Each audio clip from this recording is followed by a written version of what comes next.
Hello everybody and welcome back to the channel. Somehow it's growing, I don't understand, but thank you. Also, I did clean up a bit. Oh, this is not horrible. And Grandma is sitting behind here. Grandma, please. Grandma's in a deep sleep. I now realize as well that after recording 4 videos in a row last time, that there was a medicine bottle somewhere around here. God damn it. That Newton guy left a comment on one of my previous videos saying that he would like to know how I create worlds for stories and everything like that. Honestly, it's gonna be a long video, but I decided to do another video instead for this week. So I thought for this video I'd rather just talk about characters, how I create my characters, the process I go through to create my characters. I should probably sit still, but I won't. I looked up a thing. What is the normal process of creating a fictional character? And apparently the 8 tips for character development is: establish your character's motivation and goals, choose a voice, do a slow reveal, create conflict, give importance, character backstory, describe a character's personality in familiar terms, paint a physical picture of your characters, develop secondary characters. I don't do that. My method is very different. I just kept that open because I want to compare how I do it with masterclass.com. Not sponsored, but there we go. The oven is smoking. This could end badly.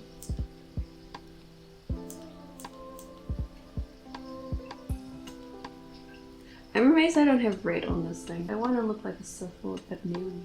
So my way that I create characters is kind of simple, but at the same time it does. Thunder! Thor has spoken. He wants me to stop filming. Thank you! I can't. So my process is a normal thing where I watch as little stuff as I can possibly, but at the same time I read a lot, and I do get the occasional thing where someone's like, hey, come watch this with me. I'm like, okay, I will. And then if something does inspire me, then I decide, cool, I like that idea, but I'm not gonna use it. I'm gonna use something similar, but I'm not going to directly copy a character. For example, I recently watched Cruella. I absolutely love Emma Stone. I absolutely love the movie. Now, recently I started a new story and I thought, I like the way Emma Stone portrayed Cruella, in the sense that she had very much this royalty kind of like, I'm better than you feeling. I don't know, it was more, I wouldn't say dominance, say it was a fuck you either, but I liked it. And I was like, cool. Now, when I usually take a character, I usually have some inspiration, like I just said, where I see how an actor portrayed a character and I'm like, whoa, I fucking love that so much. Then I usually will use that actor, or an actor I feel would more do the character justice in my terms, or in my opinion. I always have a face for my stories. That is something I cannot help. It is just something I've done. So I've got a face generally. Then I'm like, okay, what is this person? Who is this person? I generally will find a name that I do like that matches a character. So with someone like Ashley from The Lock, soon to be published, I hope, was originally Ash because I like the idea of the name Ash. But I've got a character named Misty in there, and someone pointed out like, hey, why you got Pokemon characters? And I was like, oh, whoops. So Ash became Ashley. Misty was there before Ashley stayed Misty. So there's that kind of thing. I generally pick a face and a name. Then through that name I would decide, do I want this person to be a warrior, a leader, whatever their name suited them. I base that off their personality, and it helps a lot. There have been times where I've seen movies and I've like, okay, what if that robot actually was like this instead of that, and just this whole kind of different personality for a robot was just something completely different than that. And then I realized I've created this character, but I've got no name and I've got no story for it either. So he kind of just sits. That is a problem. It has happened, and I've still got that kind of sitting character. But somewhere along the line I realized, hey, he can slot in here. And it works. With what I did with the lock, I had Misty Ellis and Levi Byron. I worked on that story for over 10 years. Originally, it was a story that was inspired by 30 Seconds to Mars' music video for The Kill. And back then, I did not know The Kill was based off of The Shining by Stephen King and Stanley Kubrick, you know, just their combination of amazingness. So I had no clue about that. I had no idea. I was just going, hey, this is kind of like fanfiction, where it was a girl who was with a band arriving at a hotel. I was writing this when I was 11. I was reading fanfiction at 11. Still do. With that situation, I think I was about 14. No, I was 16. I was 16. I remember I was working at the comic store and I was left in charge for during the holidays and stuff. Just during the day, I was like, okay, cool, I need to go in for the day. And I'd sit and write. And I realized I really liked that fanfiction idea. But I want there to be two characters, a couple who go in, and I like the idea of this creature or some ghost kind of thing that's just lurking around that wants to kill them. I'm like, hey, cool idea. Because my brother was also playing Amnesia: The Dark Descent along with the first Bioshock game. And back then he didn't have a good computer, so he was playing everything on my computer. So I saw everything and I was like, wow.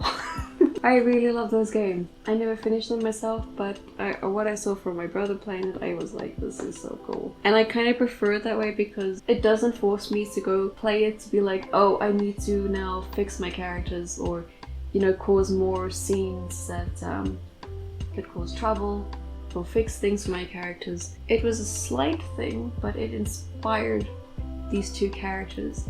The idea of, we are in this place, we need to get out, but we don't know why we're here.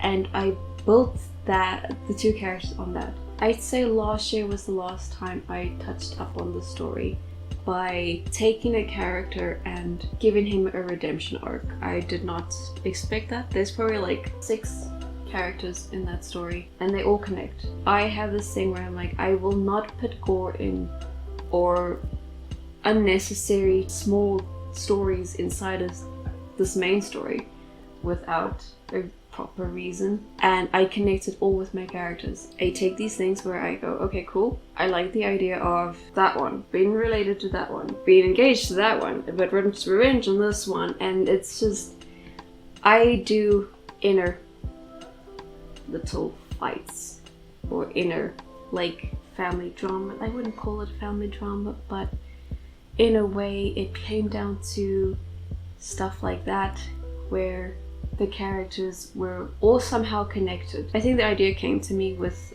when I watched other YouTubers play Until Dawn, and I liked the idea of the butterfly effect, and I was like, oh wow. I researched so much for the story.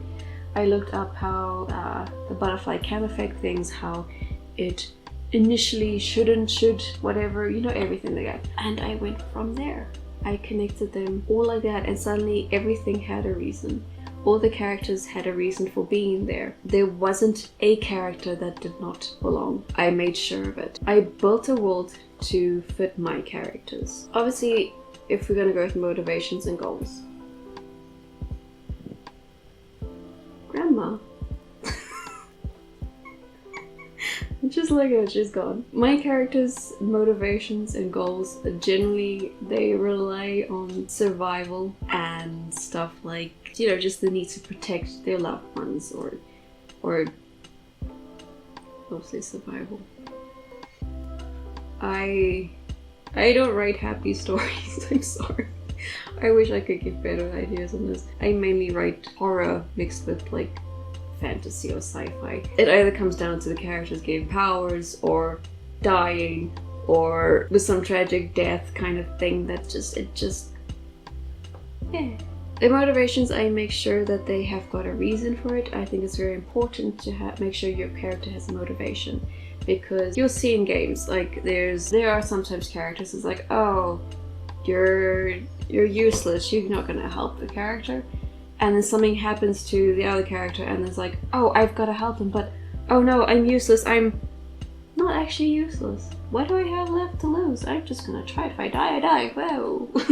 That is my method. And then of course the end goals of, well, we need to find out what is keeping us here, what we need to do to survive, and it's just, I take it from there. Choosing a voice though is not something, like I said, is easy. Like I said, I pick a face and or a way an actor represents the character and I get inspired from that. For example, let's go with Ashley.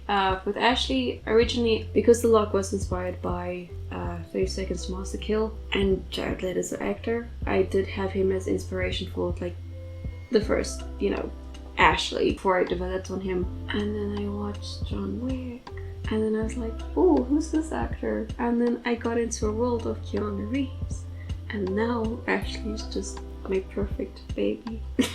If anyone else, just I appreciate fan art with his face.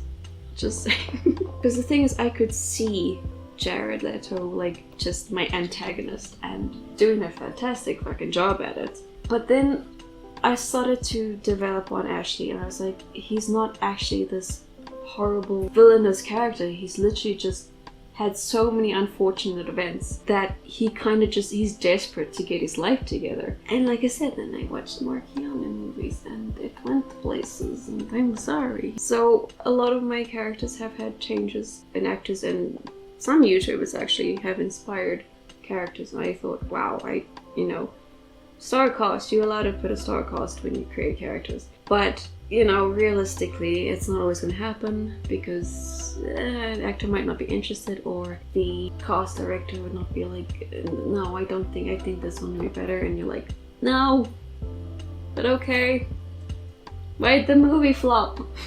There's stuff like that. You're obviously allowed to dream. If you want to throw in Andrew Garfield, go for it. I don't know, man. Whatever. And the same goes to, they say generally you should be, like it said here, paint a physical picture of your characters. I found doing fan art of my own work helped a lot. And if I look back to an old image I did of Misty and Levi was blonde. He's not blonde anymore, but that was one after the first draft kind of thing of The Lock. And just after I brought in the Leviathan, and I was like, whoa. Who's this guy? I'd suggest, find something that inspires you. I particularly have a set of actors. I will watch their movies. If Keanu does bring out a new movie, I will watch it, and I'm like, cool movie, but it did nothing for me, But then there are movies, and I'm like, this is really cool. Grandma, Anakin, bathing publicly on camera. Keep a list or set of actors you do like. I'd suggest, if you have time or you would like inspiration, watch a bunch of their movies for inspiration. Then you go, cool, that character from that movie and that character from this movie, what if they're joined? Sometimes that also works for me. It's just really cool. But of course also there's the importance of character backstory. Yes, that is a thing. It is a thing that can be a pain in the ass. But I found even with The Lock, all 6 characters had a purpose, had a backstory, and it was all mentioned within the story. When you do tell your characters' backstories, you do not rush it in the first chapter, unless it's really crucial to the story, but I would suggest it. I want to kind of have this mystery with characters and go, who are you, for 10 chapters, and then when it's revealed, it's like, oh, cool, you were a con artist, you were trying to kill your boyfriend, that's great. But now you're living with him and engaged because you did not plan that. Nice. I think something like that does work. Another thing with characters, you cannot have same personalities for everyone. I know in fanfiction, everyone's a Mary Sue, and it's not ideal. Every fanfiction I read, I recently went through a Clone Wars need to read fanfiction. Everything I started was, oh, this fucking kid Anakin Skywalker's killing me. What an annoying asshole. Then he shows up like 10 years later and you're like, whoa, what happened? And they all got beef with Padme. It's like, what the fuck is going on? Correct me if I'm wrong, but she did not seem to have interest in him until he was like, I don't like sand. She was like, shit, really? My point. Every fan fiction I read was just the same character being like, oh, I don't want to be around this idiot, and then being like, oh, he's so dreamy. Yeah, I'm over this already. You can't have characters fall too soon, if I can put it like that. If you're gonna put a romance interest in, I would not suggest doing that. Build it up unless they're already together, and already you can then form how they got together in a backstory piece that happens in flashbacks or something that's later on in the story. If anything, stuff like that puts me off in the story and I lose interest. What works for me is that I look at movies I watch, and what I've read, I'm like, this was interesting, but I'd make those changes, or I did not like that the character fell in love too soon or too quickly because there was no reason to, and I will build up on that. I'm like, cool, I didn't like it from there, let me learn from that. And I do. And like I said, with every character that I create, they're always somehow connected, or there's a reason for them being there. Of course, also there is the conflict that you do need to bring in, and it will clash with their personalities, because if I were to bring my brother into the room and ask him, hey, what do you think about the new Spider-Man film? He's not going to be interested because he's not interested. I am interested. If we go watch the movie, I am probably going to be crying my eyes out because, oh look, Andrew's in the movie. Fucking Photoshop wise. My brother's going to be like, another classic Marvel movie. Because if you notice, Marvel movies are sadly repetitive. I just come here to see my boys. Unfortunately, for people like my brother, they lose quick interest, and I feel it's the same when I read typical plots and characters that could have been thought of properly for a bit longer. I don't know if that helped anyone. If someone would like me to elaborate on stuff, please let me know. I would like to help. I realize this is already a long video, so I don't want to go on for too long. If I do think of more stuff, I'll make another part on this. Grandma will be here as well. Anyway, I hope everyone enjoyed this video. If you'd like me to talk about other plots or characters or themes or how to write scripts even, I know these things.